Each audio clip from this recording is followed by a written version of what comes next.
किती पण अभ्यास करा, परीक्षेला जे वाचले ते येतच नाही आणि जे नाही वाचले नेमके तेच येते. किंवा 2 दिवसापासून पुस्तक घेऊन बसलो आहे, पण आताशी एकच चॅप्टर पूर्ण झाला.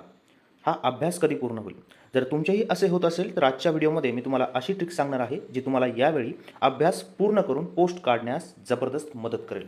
मित्रांनो, जिद्दीने स्पर्धा परीक्षेची तयारी करणाऱ्या माझ्या सर्व मित्रांना जय हिंद. सागर सरांच्या यूट्यूब चॅनलवर तुमच्या सर्वांचे स्वागत. मित्रांनो, अभ्यासाच्या सिक्रेट टिप्स या व्हिडिओ सिरीजचा पुढचा भाग तुम्ही बघत आहात आणि आजची टिप आहे 80-20चा नियम. मित्रांनो, ज्याचा आपण अभ्यास केला तेच परीक्षेला आले असते तर किती बरं झालं असतं. पण नेमकं तेच येत नाही, कारण तुम्हाला अजून समजलंच नाही आहे की परीक्षेला नेमकं काय येतं. म्हणून तुम्ही मजुरासारखी मेहनत करता, पण मोबदला मात्र तुम्हाला कमी मिळतो. आणि अभ्यासाची हीच पद्धत जर तुम्ही चालू ठेवली तर 4 ते 5 वर्ष अभ्यास करूनही तुम्हाला पोस्ट मिळणारच नाही. अभ्यासाच्या पद्धतीत बदल करणे गरजेचे आहे. आणि म्हणून आजकाल अभ्यास तर सर्वच करतात, पण यश त्यांना मिळतं जे स्मार्ट वर्क करतात. मग हे स्मार्ट वर्क करून आपला अभ्यास कसा करायचा आणि कमी वेळात जास्त अभ्यास कसा करायचा हे आपण आजच्या सिक्रेट टिप्समध्ये बघू, जिचे नाव आहे 80-20चा नियम. पण त्याआधी हा 80-20चा नियम नेमका काय आहे हे बघू. मित्रांनो, 80-20चा नियम हा पॅरेटो नावाच्या एका तत्ववेत्याने मांडला आहे. तो एक अर्थशास्त्रज्ञ होता आणि त्याने आपल्या नियमामध्ये असं सांगितलं आहे की आपण जी मेहनत घेतो आणि आपल्याला जे फळ मिळतं यामध्ये एक ठराविक गुणोत्तर असतं. उदाहरणार्थ, आपण 20% घेतलेल्या मेहनतीने आपल्याला 80% फळ मिळतं आणि आपण 80% घेतलेल्या मेहनतीने आपल्याला केवळ 20%च फळ मिळतं. मित्रांनो, हा नियम तुम्हाला सध्या समजला नसेल, याचे आपण उदाहरण बघितल्यावरती तुमच्या लक्षात येईल.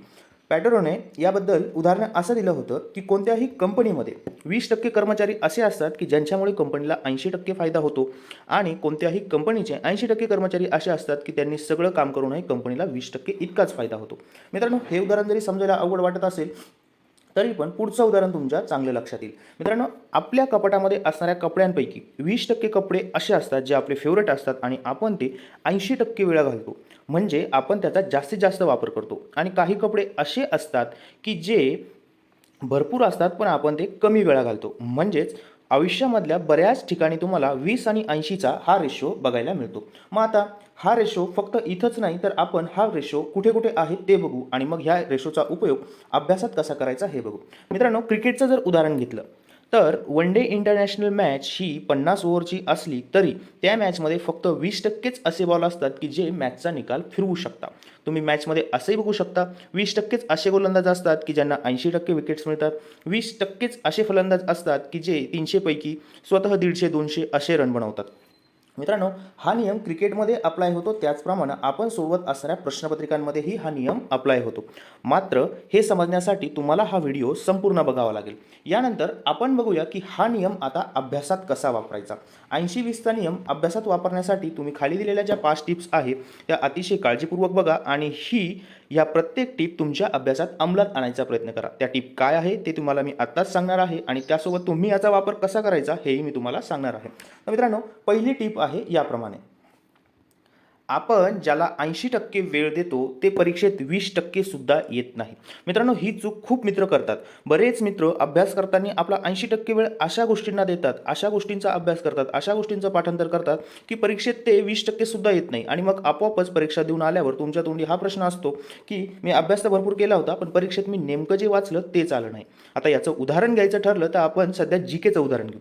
जीकेमध्ये तुम्ही उदाहरणार्थ काही मित्र गव्हर्नर जनरल, त्यांची कारकीर्द कुठून कुठपर्यंत होती, त्यांनी कोणतं कार्य केलं, त्यांच्या कार्यकाळात कुठल्या योजना आल्या, कुठले बदल झाले, कुठले कायदे आले, ह्या गोष्टी भरपूर पाठ करायचा प्रयत्न करतात. त्यांना असं वाटतं की सामान्य ज्ञान या विषयातील इतिहासातील गव्हर्नर जनरल आपल्याला पूर्ण पाठ असायलाच पाहिजे. पण मित्रांनो, असं नसतं. किंवा तुम्ही प्रत्येक देशाच्या राजधान्या, भारतातील तुम्हाला प्रत्येक राज्याच्या राजधान्या माहीत असणं गरजेचं आहे, पण प्रत्येक देशाच्या राजधान्या तुम्ही अगदी मुखपाठ असाव्या असं तुम्हाला वाटतं. आणि हे पाठांतर असल्यामुळे याला भरपूर वेळ लागतो आणि परीक्षेत मात्र त्यावरती एखादा प्रश्न येतो. परंतु तुम्ही हे पाठांतर, मी फक्त हे उदाहरण दिलं आहे, अशा बऱ्याच गोष्टी आहेत की ज्या आपण पाठांतरासाठी खूप वेळ खर्च करतो आणि परीक्षेमध्ये त्यावरती अतिशय कमी किंवा प्रश्नसुद्धा येत नाही. मराठी व्याकरणामध्ये सुद्धा, मराठी व्याकरणाचं उदाहरण घेतलं तर वृत्त हा एक चॅप्टर आहे. वृत्त या चॅप्टरमध्येही आपण अशाच प्रकारे करतो. वृत्त या चॅप्टरमध्ये आपण वृत्ताचे वेगवेगळे प्रकार, त्याचे गण ह्यासारख्या गोष्टी पाठांतरावरती भर देतो आणि त्यामध्ये भरपूर वेळ वाया घालवतो. त्याचप्रमाणे चालू घडामोडीमध्ये आपल्याला असं वाटतं की आपल्याला प्रत्येक कंपनीचा ब्रँड अँबॅसेडर माहीत असलाच पाहिजे, आपल्याला प्रत्येक स्पर्धा कोणी जिंकली, प्रत्येक टीमचा कॅप्टन कोण होता हे आपल्याला माहीतच असलं पाहिजे असं आपल्याला वाटतं. गणितामध्ये आपल्याला असं वाटतं की भूमितीचे सर्व सूत्र माहीत असले पाहिजे, पाठ असले पाहिजे. गणितामध्ये आपल्याला व्यवहारी प्रकरणात किंवा नफा तोटा प्रकरणात आपल्याला असं वाटतं जे 20 प्रकार आहेत त्या 20 प्रकारातील प्रत्येक प्रकाराचे सूत्र आपल्याला पाठ असायला पाहिजे. पण मित्रांनो, इथंच आपण चूक करतो, कारण इथं आपण आपला 80% वेळ अशा गोष्टीसाठी खर्च करतो की जे परीक्षेमध्ये 20% सुद्धा विचारलं जात नाही. मग आता तुम्हाला 80-20चा नियम माहीत झाला आहे की परीक्षेमध्ये ते 20% सुद्धा येत नाही, ज्याला आपण 80% वेळ देतो. तर मग आता हा नियम माहीत झाल्यावरती तुम्ही याचा वापर कसा करणार? तर मित्रांनो, पहिली टीप लक्षात घ्या, प्रश्नपत्रिकावर फोकस करा. प्रश्नपत्रिकावरती फोकस केल्यानंतर तुम्हाला समजेल की खरंच गव्हर्नर जनरलवरती किती प्रश्न विचारले जातात, गणितातले सूत्र विचारले जातात का, सूत्राशिवाय गणित सोडवणं शक्य आहे का, असे किती गणितं आहे की ज्यांना सूत्र माहीत असलेच पाहिजे, वृत्तावरती किती प्रश्न विचारले जातात, वृत्त पाठांतर करणे गरजेचेच आहे का, हे तुम्हाला प्रश्नपत्रिकावर फोकस केल्यावरती कळेल. त्याचबरोबर तुम्ही प्रत्येक विषयाला, प्रत्येक विषयातील चॅप्टरला किती वेटेज दिलेलं आहे ते बघा आणि मग अभ्यासाला सुरुवात करा. मग तुमचा वेळ, तुम्हाला 80% वेळ अशा गोष्टीवर खर्च होणार नाही की जे परीक्षेमध्ये 20% सुद्धा येत नाही. मग त्यामध्ये सगळ्यात आधी एकदा परीक्षेला काय येतं आणि काय येत नाही हे जुन्या प्रश्नपत्रिकांवरतून ठरवा आणि मगच अभ्यासाला सुरुवात करा.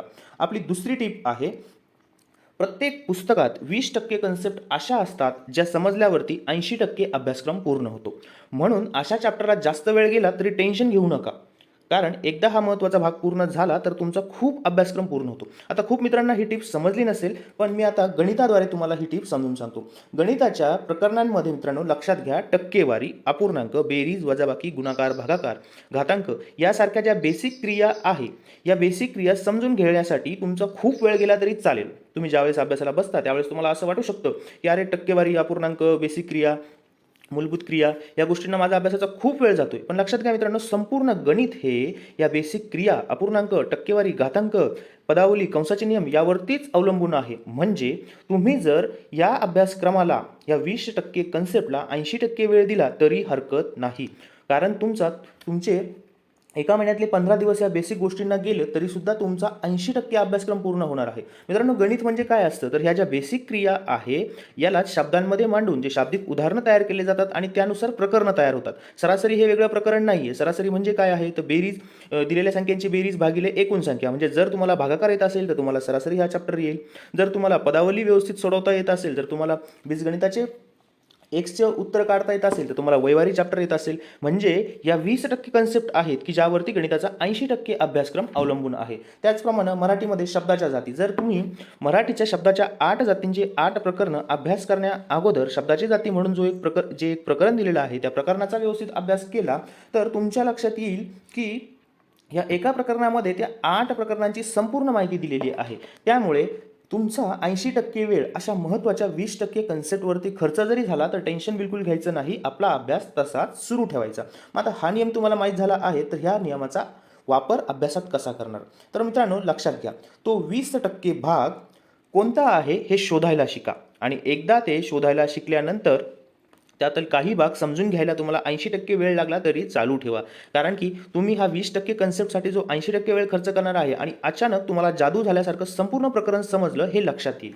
त्यानंतर तिसरी टीप आहे, नियोजन केले तर 20% वेळात 80% भागाला रिव्हिजन करून होते. म्हणजे मित्रांनो लक्षात घ्या, आता 80-20चा नियम आपण रिव्हिजन करताना कसा वापरायचा हे लक्षात घ्या. आता खूप मित्र रिव्हिजन करताना 2 प्रकारचे मित्र दिसतात. पहिल्या प्रकारातले असतात पुन्हा तिथून सुरुवात करणारे मित्र आणि दुसऱ्या प्रकारचे मित्र असतात नियोजन करून सुरुवात करणारे मित्र. पुन्हा तिथून सुरुवात करणारे मित्र म्हणजे काय, तर बघा मित्रांनो, खूप मित्रांना रिव्हिजन करताना अशी सवय असते, पहिल्या प्रकरणाचा ते अभ्यास करता, रिव्हिजन करता, दुसऱ्या प्रकरणाची रिव्हिजन करता, मध्येच काहीतरी व्यत्यय येतं, 2-3 दिवस त्यांच्या रिव्हिजनमध्ये गॅप पडतो, मग ते पुन्हा रिव्हिजनला बसतात, पुन्हा ते पहिल्या प्रकरणावर जातात, पुन्हा दुसऱ्या प्रकरणावरती, तिसरं प्रकरण करतात, पुन्हा व्यत्यय येतो, पुन्हा पहिल्या प्रकरणापासून सुरुवात करतात. यामुळे काय होतं, तर ते चौथ्या प्रकरणावरती कधीही पोहोचत नाही. मग जर तुम्ही व्यवस्थित नियोजन केलं तर मात्र तुम्ही ह्या नियोजनाद्वारे तुम्ही शेवटच्या प्रकरणापर्यंत पोहोचून संपूर्ण रिव्हिजन कव्हर करू शकता.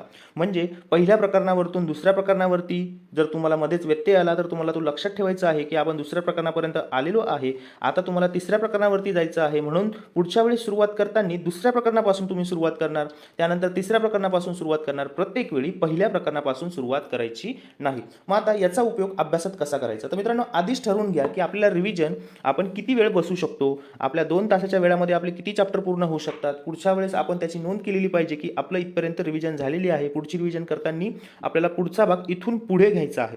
खूप मित्र अभ्यास करताना काय करतात, रिव्हिजन करताना काय करतात, तर सतत पहिल्या चॅप्टरपासून सुरुवात करतात आणि त्यांचा फक्त पहिल्या चॅप्टरच्याच कन्सेप्ट क्लिअर होतात, पुढचा अभ्यास पुढची रिव्हिजन त्यांची पूर्ण कधी होतच नाही. त्याचप्रमाणे मित्रांनो, अभ्यास करताना तुम्ही हायलाईट करत चला.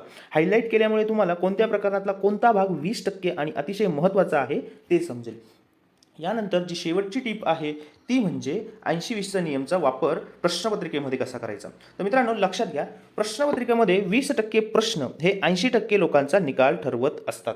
म्हणजे काय? तर मित्रांनो, लक्षात घ्या, प्रश्नपत्रिकेमध्ये 20% प्रश्न असे असतात. आता बघा, सगळ्यात आधी तुम्हाला प्रश्नपत्रिका कशी तयार केली जाते हे सांगतो. कोणतीही प्रश्नपत्रिका बनवताना त्यामध्ये 3 प्रकारचे प्रश्न असतात: सोपे प्रश्न, मध्यम प्रश्न आणि अवघड प्रश्न. सोप्या प्रश्नांचं प्रमाण असतं साधारणपणे 50%, मध्यम प्रश्नांचं प्रमाण असतं 30% आणि अवघड प्रश्नांचं प्रमाण असतं 20%. मग आता ज्या वेळेस आपण परीक्षांचे निकाल बघतो त्यावेळेस आपल्या लक्षात येतं की खूप मित्र असे आहेत ज्यांनी 80 पर्यंत 100 पैकी मार्क्स घेतलेले आहे. अशा मित्रांची संख्या खूप असते. परंतु 80च्या पुढे जाणारे जे प्रश्न असतात, 80च्या पुढे जाणारे जे उमेदवार असतात त्यांची संख्या हळूहळू कमी होते. म्हणजे 80 ते 85 मध्ये खूप कमी लोक असतात, 85 ते 100, 85 ते 90 मध्ये आणखी कमी लोक असतात, 90 ते 95 मध्ये खूपच कमी आणि 95 ते 100 मध्ये तर खूपच कमी, म्हणजे 2 ते 3च मुलं असतात. मित्रांनो, असं का होतं? तर मुद्दाम प्रश्नपत्रिकाच अशी बनवलेली असते की 20% प्रश्न हे 80% लोकांचा निकाल फिरवू शकतील. म्हणजे प्रश्नपत्रिकेमध्ये असेच प्रश्न असतात की ज्याच्यामुळे निकाल लावणं सोपं जातं, मुलांची चाळणी करणं सोपं जातं. मग आता ह्या ट्रिकचा वापर तुम्ही कसा करणार? तर ह्या ट्रिकचा वापर करण्यासाठी तुम्हाला प्रश्नपत्रिका बघून ते 20% प्रश्न शोधायचे आहे. म्हणजे नेमकं काय करायचं आहे? तर ज्यावेळेस तुम्ही प्रश्नपत्रिका घरी अभ्यासाला घेता त्यावेळेस तुम्हाला कुठले असे प्रश्न आहे की जे फक्त टॉपर मुलंच सोडवू शकता आणि आपण सोडवू शकत नाही, असे प्रश्न तुम्हाला नोट डाऊन करायचे आहे आणि त्या प्रश्नांचा सराव करायचा आहे. आता मित्रांनो, बरेच मित्र घरी प्रश्नपत्रिकेचा सराव करताना काय करतात? तर उदाहरणार्थ त्यांनी कोल्हापूर जिल्ह्याची प्रश्नपत्रिका सोडवायला घेतली किंवा तलाठीचा पेपर सोडवायला घेतला तर त्यांना खूप लोक अभ्यास करताना असं सांगतात की तुम्ही रिव्हिजन करा आणि ते त्यांना जे येतं त्यालाच सारखी रिव्हिजन करत असतात. म्हणजे जे प्रश्न अतिशय साधे असतात, उदाहरणार्थ 1/2 अधिक 1/2 याचं उत्तर शोधा, तर याचं उत्तर शोधण्यासाठी ते प्रत्येक वेळी अभ्यास करताना हे साधं गणित सोडवत बसतात. मित्रांनो, तुम्हाला असं करायचं नाहीये. तर तुम्हाला परीक्षेचा प्रश्नपत्रिकेचा अभ्यास करत असताना आपल्याला कोणते प्रश्न येतात, कोणते प्रश्न येत नाही, कोणते प्रश्न आपल्याला बघितल्यावरती समजतं की आपल्याला हे येतं, तर असे प्रश्नांना वेळ न देता जे येत नाही त्याच्यावरती तुम्हाला फोकस करायचा आहे. नाहीतर तुम्ही प्रश्नपत्रिकेमध्ये तुमचा अतिशय मोलाचा वेळ त्यामध्ये वाया घालवाल. एक प्रश्नपत्रिका तुम्ही कधीही पूर्ण सोडवत चला आणि त्यानंतर त्याला रिव्हिजन करताना जे प्रश्न तुम्हाला येतात, जे प्रश्न तुम्हाला माहिती आहे ते स्किप करत पुढे चलत चला. असं केलं तरच तुम्हाला तुमचा वेळ वाचेल. तर मित्रांनो, ही होत्या आजच्या महत्त्वाच्या टिप्स. आजच्या व्हिडिओमध्ये मी तुम्हाला खूप महत्त्वाच्या टिप्स सांगितल्या जे की तुम्ही 80-20चा नियम वापरून अभ्यासात वापरू शकता. हा व्हिडिओ तुम्हाला आवडला असेल तर नक्की लाईक करा आणि सगळ्या तुमच्या मित्रांना शेअरही करा.